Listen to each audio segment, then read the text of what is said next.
Assalamualaikum warahmatullahi wabarakatuh, Sobat RH sekalian. Jumpa lagi kita di channel yang keren ini, Keren Cadas. Ya, Sobat sekalian, selamat pagi, selamat siang, selamat sore, selamat malam ya. Kita mulai lagi pembicaraan mengenai Brigadir J. Banyak yang disampaikan oleh Kapolri Jenderal Listio Sigit Prabowo yang perlu kita underlining, garis bawahi. Nah, antara lain ya, ini juga disampaikan oleh Kabar Eskrim ya, Agus Andrianto Komjen, yang menyatakan bahwa Polri sebut kendala usut kematian Brigadir J, yaitu barang bukti dihilangkan. Ini persoalannya yang awalnya tidak terlalu terbuka. Polisi menyebutkan kendala ini, ternyata barang bukti dihilangkan. Nah, ini poin yang harus kita pahami menjadi kendala bagi tim sus ya, tim khusus bentukan Kapolri yang kemarin sepertinya mulai ganas dalam tanda kutip Kapolrinya dengan menyetrap 4 orang dan 25 dianggap bermasalah ya. 4 orang bahkan disetrap, terdiri dari perwira, baik perwira pertama maupun perwira menengah ya. Coba kita lihat Sobat Era sekalian, kita bacakan ya. Jakarta, CNN Indonesia, tim sus bentukan Kapolri Jenderal Listio Sigit Prabowo membeberkan alasan terhambatnya upaya pengungkapan kasus kematian Nofriansah Yosua Huta Barat atau Brigadir J. Kabar Eskrim Polri Komjen Agus Andrianto mengatakan terdapat upaya perusakan dan penghilangan barang bukti yang dilakukan pihak-pihak tertentu. Luar biasa ya. Tentunya memang kendala daripada upaya pembuktian adalah adanya barang bukti yang rusak atau dihilangkan. Jelasnya dalam konferensi pers Kamis 4 Agustus ya. Dia mengaku butuh waktu yang lebih lama untuk mengusut kasus kematian Brigadir J tersebut. Sebelumnya Listio mengatakan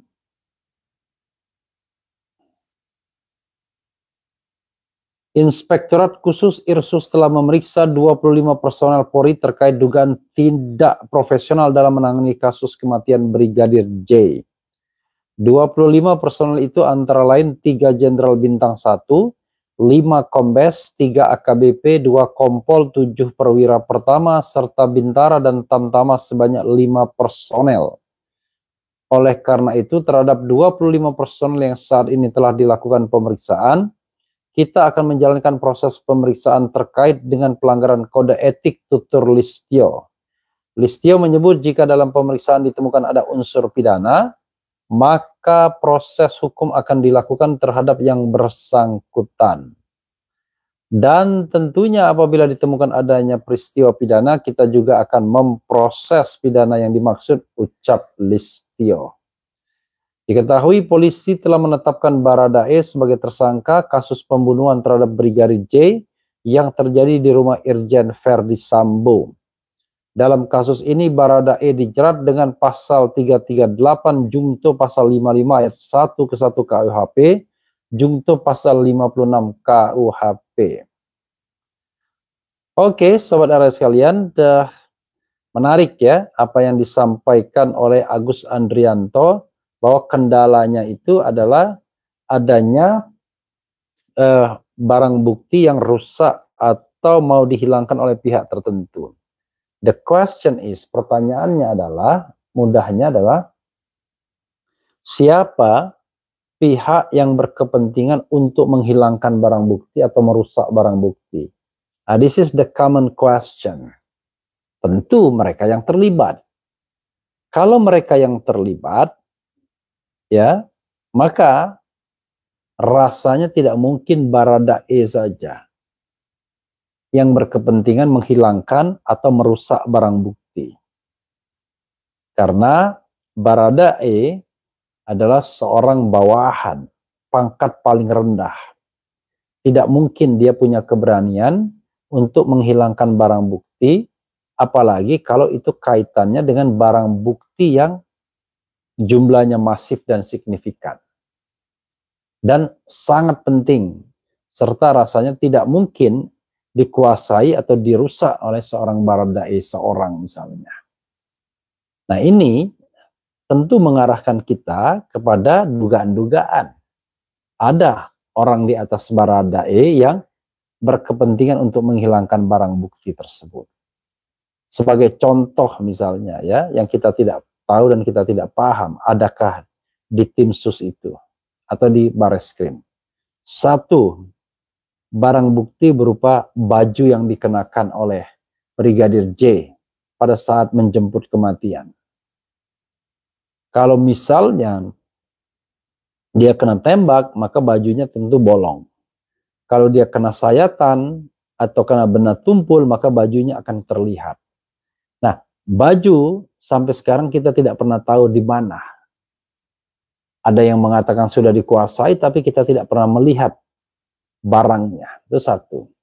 Yang kedua, yang kita juga tidak melihat barangnya adalah pistol yang digunakan untuk tembak-menembak. Pertanyaannya adalah, kalau tembak-menembak itu terjadi dengan genuine, artinya memang ada peristiwanya, maka tentu pistol tersebut pasti ada. Bagi Brigadir J tergeletak pasti. Kemudian bagi Baradae, ya tentu di tangannya. Nah sekarang, senjata pun tidak pernah kita lihat dalam press conference dan lain sebagainya. Beda sekali ketika 6 laskar FPI tewas, ditunjukkan senjata, baik senjata api maupun golok atau samurai yang mereka gunakan. Lalu, sobat era sekalian, yang penting juga adalah alat komunikasi dari Brigadir J. Ada versi yang mengatakan kalau dia memiliki 3 HP dengan 4 nomor.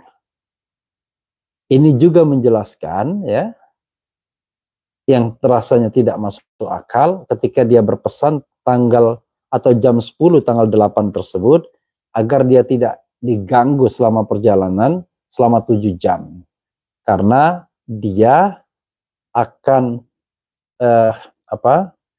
mengawal atasannya. Padahal Verdi Sambo sendiri naik pesawat. Jadi kalau misalnya hubungan yang dekat dengan Putri Sambo misalnya sampai tidak enak mengangkat telepon dari pihak keluarga atau orang tua, menurut saya aneh.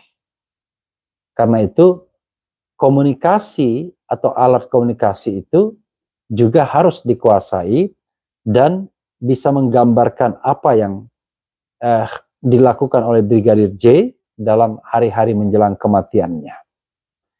Kita tidak pernah diperlihatkan handphone yang 3 dengan 4 nomor tersebut, sobat RH sekalian. Apalagi barang buktinya yang penting.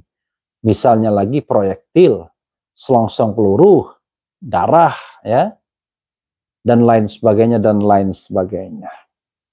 Nah ini persoalan yang awalnya, ya, kalau tidak digedor oleh civil society, oleh masyarakat, Polri terkesan, tentu tidak semuanya, sekelompok orang dalam Polri berkepentingan untuk menutup kasus ini. Terbukti misalnya, kasusnya terjadi pada tanggal 8, baru diumumkan pada tanggal 11, dan tanggal 9, mayatnya sudah terbang ke Jambi, sehingga orang tidak bisa lagi melakukan apa-apa, termasuk juga media atau wartawan, untuk melakukan konfirmasi dan rekonfirmasi sekaligus melihat ya bagaimana misalnya barang buktinya itu ada. Nah ini persoalan-persoalan yang dari awal sudah memunculkan kecurigaan publik, sobat era sekalian. Terlebih ya, sobat era sekalian, terlebih ya terkesan ya Humas Polri dalam hal ini Brigjen Ahmad Ramadan ya, yaitu Karo Penerangan Masyarakat, Karo Penmas, itu terkesan seolah-olah ya itu memberikan versi yang sama sekali membuat orang lain tidak terlibat, yaitu versi pelecehan, kemudian matinya karena tembak-menembak dengan Baradae yang membela diri. Belakangan kita tahu klaim bela diri not justified dan Baradae dinyatakan sebagai tersangka karena dianggap dituduh ya melakukan pembunuhan.